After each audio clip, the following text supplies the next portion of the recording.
अस्सलामुअलैकुम वरहमतुल्लाहि वबरकातुहू। दोस्तों, नया एक वाक़या लेके आए हैं आप लोगों के लिए गौस पाक का।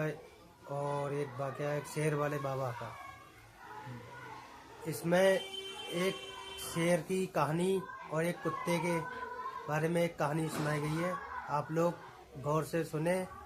इसमें शेर की ताकत और कुत्ते की ताकत में है। शेर को कुत्ते ने फाड़ दिया, सरकार गौसे आजम की गली के कुत्ते ने। आप लोग गौर से इस कहानी को सुने। दोस्तों, अस्सलाम वालेकुम। उम्मीद है कि आप सब खैरियत से होंगे। आज का हमारा दिलचस्प वाकया शेख अब्दुल कादिर जिलानी रहमतुल्लाह अलैहि के बारे में है, जिसमें एक शेर और कुत्ते का किस्सा है।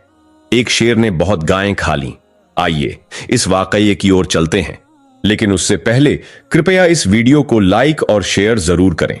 एक बार का जिक्र है कि इराक में एक बहुत बड़े बुजुर्ग थे जो अल्लाह की इबादत किया करते थे। जैसे दूसरे बुजुर्ग अक्सर किसी वीरान या खामोश जगह पर जाकर अल्लाह को याद करते थे, यह हजरत भी गहरी वादियों में जाकर इबादत करते थे। अल्लाह ताला उनसे रजी हो गया और उनसे इतना खुश हुआ कि उनकी जुबान में असर पैदा हो गया। जानवर उनके हर इशारे को समझने लगे। जब वह जंगल में जाते तो वहां के जानवर और परिंदे उनके आसपास घूमने लगते। उन्हें यकीन हो गया था कि जानवर उनकी बात समझते हैं और उनके इशारों पर कुछ भी कर सकते हैं। वह चाहते थे कि उनके पास एक ऐसा जानवर हो जो ताकतवर हो और कमजोर ना हो, जिसे देखकर सब डर जाए। शेर के अलावा जंगल का कोई और बादशाह नहीं हो सकता। उन्होंने अल्लाह से दुआ की, या रब्बे करीम, तू मेरी दुआ सुनता है। मुझे कोई छोटा मोटा जानवर नहीं चाहिए, बल्कि तूने जिस जानवर को बादशाह बनाया है वह चाहिए। बस तू उसे मेरे लिए भेज दे। वह रोज यही दुआ मांगते रहे। फिर एक दिन जब वह जंगल में इबादत कर रहे थे तो एक शेर की गरज सुनाई दी। उन्होंने सलाम फेरा और जब नजर उठाई तो वहां एक शेर खड़ा था। उन्होंने सोचा कि अब मैं अपनी ताकत आजमाता हूं कि क्या यह शेर मेरी बात सुनता है। उन्होंने शेर को इशारा किया और कहा, आओ मेरे पास आ जाओ, आज से तुम मेरी सवारी बनोगे। अल्लाह के हुक्म से उस शेर ने उनकी बात मान ली और उनके पास आ गया। वह दिल में बहुत खुश थे कि अल्लाह ताला ने उन्हें इतना बड़ा बना दिया है, यानी इतना बड़ा वली बना दिया है कि एक शेर उनकी बात मानता है। यह कोई साधारण बात नहीं है कि एक जंगल का राजा और दरिंदा आपका गुलाम बन जाए, आपको अपना हाकिम माने और आपके साथ चलने लगे। वह शेर जहां जहां वह वली जाते उसके साथ जाता था। इस स्थिति ने उनके दिल में गर्व भर दिया कि वे एक राजा के साथ हैं और शेर पर सवार होकर जहां चाहें जा सकते हैं। जब वे उसे हुक्म देते तो वह उनकी सवारी बन जाता। इस शेर ने उन्हें यह लाभ दिया कि वह उनकी सवारी बन गया, जिससे उनका रुतबा और बढ़ गया। उनकी प्रतिष्ठा और बढ़ गई कि इतने बड़े अल्लाह वाले हैं, इतने बड़े बुजुर्ग हैं कि एक शेर भी उनके अधीन है। वे इस्लाम की दावत देने के लिए नगर नगर जाते थे, कभी एक गांव कभी दूसरे गांव में, ताकि लोग दीन की बातें समझें और इस्लाम की ओर आएं। वह शेर भी उन्हें हर जगह ले जाता था। लोग इस बात पर हैरान होते कि एक इंसान शेर पर बैठा है और शेर उसे लिए चलता है, उसे खाता नहीं है। जो वह कहते हैं वही करता है। अक्सर जिस गांव में वह शेर जाता वहां लोग अपने घरों में छिप जाते। इस स्थिति से अल्लाह वाले समझते कि उन लोगों पर उनकी हैबात का असर हो गया है। वह हजरत अपनी ताकत को मानते थे। वह शेर अल्लाह वाले का गुलाम था, लेकिन वह उसका मालिक भी था। हालांकि उस शेर को भूख लगती थी और वह कम गोश्त नहीं खाता था। वह चाहता था कि उसके लिए पूरा जानवर पेश किया जाए। जो काम वह अपने मालिक के लिए कर रहा था उसके बदले उसे भी कुछ चाहिए था। अल्लाह वाले उसकी इस ख्वाहिश को पूरा करते और जहां भी जाते वहां के लोगों से कहते कि हमारे शेर के लिए बड़ी मोटी गाय का इंतजाम करें। और जब वह शेर गांव में आने वाला होता तो गाय को उसके लिए पहले से ही रख दिया जाता, क्योंकि अल्लाह वाले अपने आने से पहले ऐलान करवा देते थे, जिससे गांव वाले उनके आदेश का पालन करते और गाय का इंतजाम कर देते। एक बार ऐसा हुआ कि उन्हें किसी गांव में दर्स और बयान देने का ख्याल आया, क्योंकि अब तक वह वहां नहीं जा सके थे। उन्होंने पैगाम भिजवाया कि वह उस गांव में आना चाहते हैं। गांव वालों को उस वक्त तक पता नहीं था कि वह शेर पर सवार होकर आते हैं।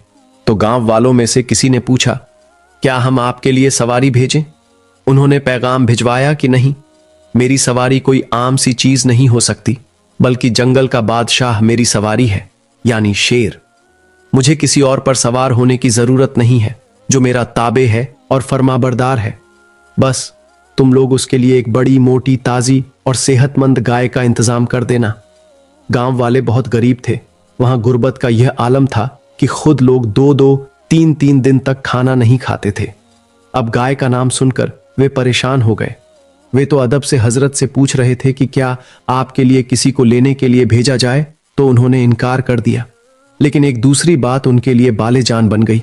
उस गांव में एक ही घर था जहां एक गाय थी जो उसकी रोजी का जरिया थी।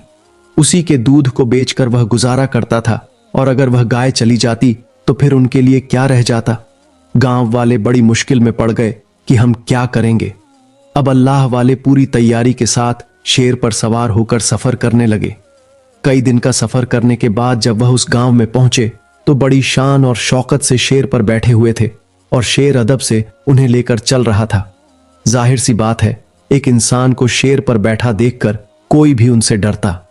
वह शेर पर से उतरे और लोगों से कहा, भाई, मेरा शेर तो चलकर थक गया है, इसके लिए तुम लोगों ने गाय तो रखी होगी। उस गाय को जल्दी से हमारे सामने लाया जाए और हमारे शेर के हवाले किया जाए। जब यह पेट भर के गाय को खा लेगा, उसके बाद हम दर्स और बयान शुरू करेंगे। अब जिस आदमी की वह गाय थी, वह हजरत के पास आया और कहा, अगर आप गुस्ताखी माफ करें तो मैं आपसे एक गुजारिश करना चाहता हूं। इस गांव में एक ही गाय है जिससे हमारी गुजारा होता है। उसके दूध को बेचकर मैं अपने घर वालों के लिए खाने का इंतजाम करता हूं। अगर वह गाय भी आपके सामने पेश कर दूंगा तो फिर हमारे पास कुछ नहीं बचेगा, मेरे घर वाले भूखे मर जाएंगे। वह बोला, मैं आपको एक शहर के बारे में बताता हूं जो बगदाद है। वहां पर एक बहुत बड़े बुजुर्गादीन रहते हैं। उनके पास जाइए, आपके शेर के लिए वह एक गाय नहीं बल्कि हजारों गाय दे सकते हैं। उन्होंने पूछा, ये कौन से बुजुर्ग हैं जो मेरे शेर के लिए हजारों गाय दे सकते हैं? वह बोला, क्या आपने शेख अब्दुल कादिर जिलानी रहमतुल्लाह अलैही के नाम को नहीं सुना? उस वक्त तक वह हजरत गौसुल आजम रहमतुल्लाह अलैही के बारे में नहीं जानते थे। वह कहने लगे, नहीं, मैंने उनका नाम नहीं सुना। लोगों ने कहा, आपने शेख अब्दुल कादिर का नाम अब तक नहीं सुना? यह तो बड़ी हैरत की बात है। आपको तो फौरन उनके शहर में जाना चाहिए। आपका यह शेर कभी भूखा नहीं रहेगा। आपको कभी किसी गांव वालों से नहीं कहना पड़ेगा कि आपके शहर के लिए गाय का बंदोबस्त किया जाए। वह खुश होकर बोले, अच्छा, तो अच्छी बात है, मेरा मसला भी हल हो जाएगा, क्योंकि यह शेर एक गाय के अलावा तो कुछ खाता भी नहीं है। उन्हें खाक नहीं छाननी पड़ेगी इसका पेट भरने के लिए।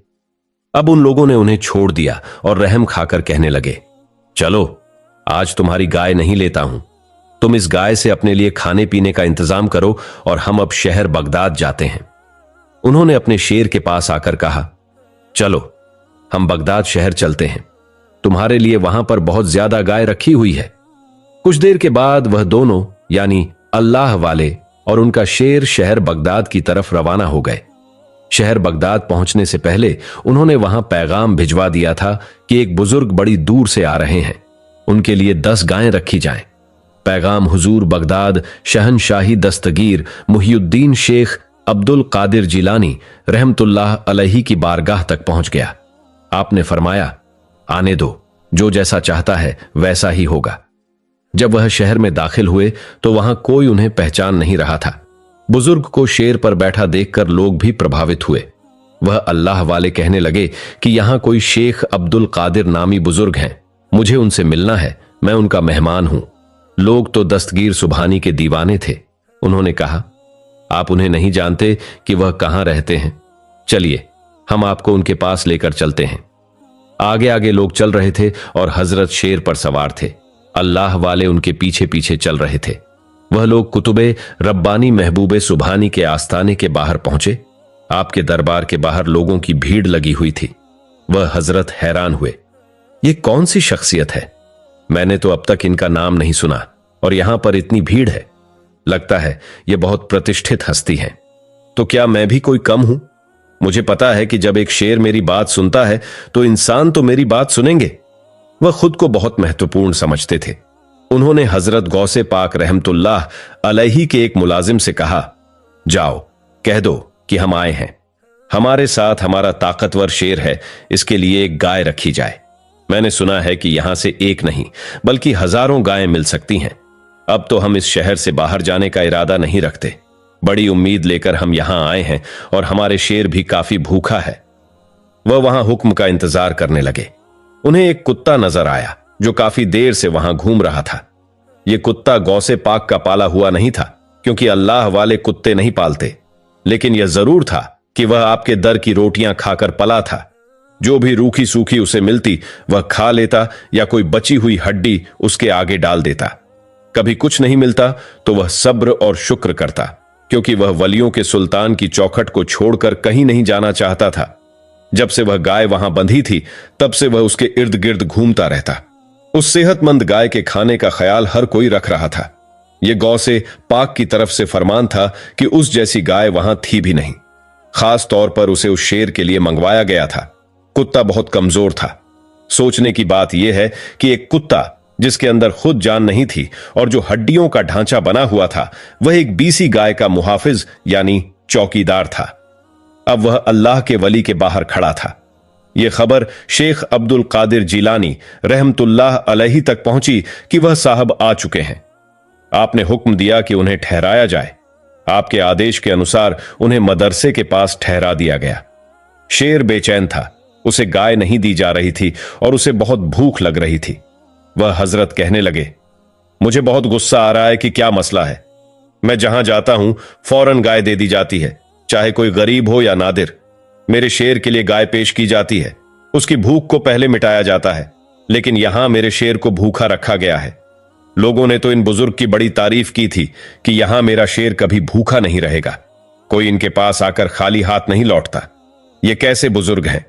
क्या इन्हें नहीं पता कि मेहमान नवाजी क्या होती है? शेर भूख से बिलक रहा था और दहाड़ दे रहा था। इस बीच गौस उल आजम रहमतुल्लाह अलैहि का हुक्म जारी हुआ कि जाओ, अब उन हजरत के शेर के खाने के लिए गाय दे दो। एक मुलाजिम अल्लाह वाले के कमरे में दाखिल हुआ और कहा, गौस आजम रहमतुल्लाह अलैहि ने हुक्म दिया है कि आपके शेर को गाय दे दी जाए, उसकी भूख को अब मिटा दिया जाए। उन्हें राहत मिली कि चलो 3 दिन के बाद गाय तो मिल रही है, वरना मैं तो सोच रहा था कि कहीं यह मुझे ही ना खा जाए। लेकिन उनके अंदर इतनी हिम्मत नहीं थी। फिर वह अल्लाह वाले सोचने लगे, जितनी गायें शहर बगदाद में होंगी मैं सभी इनसे मांग लूंगा। इन्होंने बहुत तरसाया है, पहले मेरे शेर का पेट भरने दो। वह जल्दी से बाहर आए। मुलाजिम आगे आगे चल रहा था और वह अपने शेर के साथ पीछे चल रहे थे। उन्होंने यह नहीं देखा कि वह कुत्ता जो 3 दिन से उनके कमरे के बाहर बैठा हुआ था उन्हें देख रहा है। वह तैश में आ रहा था और उसका बस नहीं चल रहा था कि वह एक ही बार में उन पर हमला कर दे। लेकिन उन्हें क्या ख्याल था कि इतना कमजोर कुत्ता ऐसा कर भी सकता है।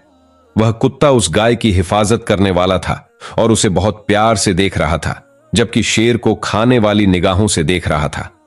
यह तो सरकार बगदाद का हुक्म था और इसमें उनकी भलाई थी। अब तक किसी को नहीं पता था कि क्या होने वाला है। क्यों उस शेर के हवाले गाय नहीं की जा रही थी, और अब जब उसे गाय दी जा रही है तो वह कुत्ता आहिस्ता आहिस्ता उनके पीछे क्यों चल रहा है।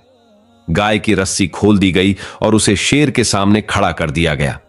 वह 3 दिन का भूखा शेर था और उसका बस नहीं चल रहा था कि एक ही झपट्टा में उस गाय को खत्म कर दे। वह बहुत खूबसूरत और बड़ी गाय थी। अल्लाह वालों ने कुत्ते को नहीं देखा जो पीछे खड़ा गुर्रा रहा था, और वे बहुत खुश थे। अब तक इस तरह की गाय उनके शेर को नहीं दी गई थी, और शेर भी अपनी जुबान बाहर निकालकर राल टपका रहा था। गाय को मुलाजिम शेर के पास लेकर आया और उसे वहां छोड़कर पीछे आकर खड़ा हो गया। शेर आहिस्ता आहिस्ता उस गाय की तरफ बढ़ रहा था, और इससे पहले कि वह उस गाय पर हमला करता और उसकी गर्दन पर अपने दांत गाड़ देता, वह कुत्ता जिसके बारे में किसी ने नहीं सोचा था कि वह शेर से लड़ सकता है, उसने ऊंची छलांग लगाई और शेर को पकड़ लिया। शेर जो इतना ताकतवर था कि सामने उस कुत्ते की ताकत तो थी ही नहीं, लेकिन उस कुत्ते के अंदर ना जाने कहां से हिम्मत आ गई। उसने शेर की गर्दन पर दांत गाड़ दिए। जंगल का बादशाह एक कुत्ते के आगे हार गया, जबकि शेर का पंजा इतना भारी था कि अगर वह कुत्ते पर पड़ जाता तो वह कहीं का नहीं रहता। लेकिन गौस पाक के कुत्ते के सामने उसका पंजा बेकार साबित हुआ। वह कुछ नहीं कर सका और वह शेर खत्म हो गया। अब जो अल्लाह वाले थे उन्हें समझ में आया कि यह क्या हुआ। एक कुत्ते ने मेरे शेर को मार डाला। आखिर इसमें क्या हिकमत थी और इसे मारने के पीछे क्या वजह थी? उस मुलाजिम ने फिर से गौस आजम रहमतुल्लाह अलैहि के पास जाकर खबर दी कि हजरत, उस शेर को वह कमजोर कुत्ता मार चुका है और उसके टुकड़े टुकड़े कर चुका है, जबकि वह कुत्ता इतनी भी ताकत नहीं रखता था। आप रहमतुल्लाह अलैहि की आंखें लाल हो गईं। आपने उन्हें देखा और कुछ नहीं कहा। फिर कहा, चलो बाहर चलते हैं। इसके बाद आप अपने साथियों के साथ बाहर आए। अल्लाह वाले जिन्होंने पहली बार गौस पाक रहमतुल्लाह अलैहि को देखा था, वे कांप कर पीछे हट गए। ऐसा जलाल और नूरानी आंख देखी कि वे अपने आप ही भूल गए। वह कुत्ता जो हाँप रहा था अब गौस आजम को प्यार से देखने लगा। अल्लाह वाले ने पूछा, यह कौन है? मुलाजिम ने कहा, यही गौस उल आजम है जो शहंशाह बगदाद हैं। यही वलियों के सरदार हैं। इनकी पहुंच वहां तक है जहां तक कोई नहीं पहुंच सकता, और यह कुत्ता इन्हीं के दर का कुत्ता है, इन्हीं के टुकड़ों पर पला बढ़ा है। अब तक यहीं इसने परवरिश पाई है। यह कहीं नहीं जाता, जबकि इसे बड़े बड़े लोगों ने अपने घर में पालना चाहा, लेकिन यह कहीं भी नहीं जाता, बल्कि यहीं बैठा रहता है। देख लो, कामिल मुर्शिद के दर का कुत्ता भी शेर पर हावी होता है। गौस पाक हमारे पीर मुर्शिद हैं, पैदाइशी वली हैं, और ऐसे वली हैं जिनकी ताकत के आगे किसी की कोई ताकत नहीं। जितनी करामत इनकी है किसी और की हो नहीं सकती। इसीलिए इनसे मुकाबले के बारे में तो कोई सोच भी नहीं सकता। वह हजरत तो वैसे ही डर कर खड़े हुए थे। उन्हें डर लगने लगा कि गौस पाक ना जाने उनका क्या हश्र करेंगे। वह गौस पाक के पास आए और कहा, हजरत, मुझे माफ कर दीजिए, लेकिन मुझे बताइए, आखिर इस कुत्ते ने मेरे शेर को क्यों मारा? आखिर इसने ऐसा कौन सा कसूर किया था कि इस कुत्ते ने इसकी जान ही ले ली और इस शेर के टुकड़े टुकड़े कर दिए? गौस आजम ने फरमाया, तुम्हें नहीं पता क्यों हुआ, कैसे हुआ? वह अल्लाह वाले कहने लगे, नहीं, मुझे बात समझ नहीं आ रही है। मेरे शेर ने तो किसी को खाया भी नहीं था, यह तो बस गाय को खाने जा रहा था। फिर क्यों इस कुत्ते ने इस पर हमला किया? बेगुनाह जानवर को चीर फाड़ कर रख दिया। कौन सी अच्छी बात है? आपको तो सब कुछ पता था। आपको अपने इस कुत्ते को अब सजा देनी चाहिए। आपने गौस आजम ने फरमाया, सजा किस बात की? इसने कोई गुनाह नहीं किया है। इसको किसी ने ना उकसाया, ना भड़काया, ना ही इसकी ऐसी तरबियत की गई है। क्या तुम्हें इसका हाल देखकर लगता है कि यह जानवर खास इसी नियत से बिठाया गया है? अल्लाह वाले ने कहा, तो फिर क्यों? जब मेरे शेर ने इसे भी कुछ नहीं कहा तो इसने क्यों उसे मारा? गौस आजम ने फरमाया, क्योंकि तुम्हारा शेर सबके लिए अजाब बन गया था। तुम जहां जाते इसके लिए गाय मंगवाई जाती। कभी सोचा तुमने कि लोग कितने गरीब हैं और कैसे उस गाय का बंदोबस्त करते होंगे? कभी सोचा तुमने कि लोग किस तरह पैसे जमा करके वह गाय खरीदते होंगे? जिनके पास गाय होती उनका रोजी उनसे छीन रहे थे। ये जंगल में रहने वाला दरिंदा है। अल्लाह पाक ने इसको जंगल में क्यों रखा है? ताकि यह खुद से अपना शिकार करे और उन जानवरों को खाए जो अल्लाह पाक अपने दरबार से इसे रिस्क दे रहा था। यह वहां पर खुश भी था, लेकिन तुम इसे शहर ले आए। जाहिर सी बात है, यह तो वही मांगेगा जो इसकी फितरत है, लेकिन तुमने अपने पास रखकर इसे पाला और इसे अपनी सवारी बनाया, जबकि यह सवारी के लिए नहीं बनाया गया है। सवारी करने के लिए तो दूसरे जानवरों को पैदा किया गया है।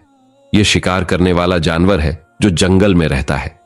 तुमने कुदरत के खिलाफ जाकर इस शेर से काम करवाया। जबकि शहरी आबादी में आता था, इसे भूख लगती थी तो इसे गाय चाहिए होती थी। इसका पेट एक छोटे जानवर से नहीं भरने वाला था। तुमने लोगों की फिक्र नहीं की। अगर अल्लाह ताला किसी को कोई मुकाम देता है, उसकी जुबान में इतनी तासीर देता है कि कोई जानवर भी उसे समझे और उनकी खिदमत करे, तो उस इंसान को अपने उस अमल और मर्तबा का सही इस्तेमाल करना चाहिए। तुम उन लोगों के पास जाकर इस्लाम की तारीफ करते, लेकिन खुद वह अमल नहीं करते जिसे लोग तुम्हें देखकर खुद इस्लाम कबूल करें। तो क्या फायदा?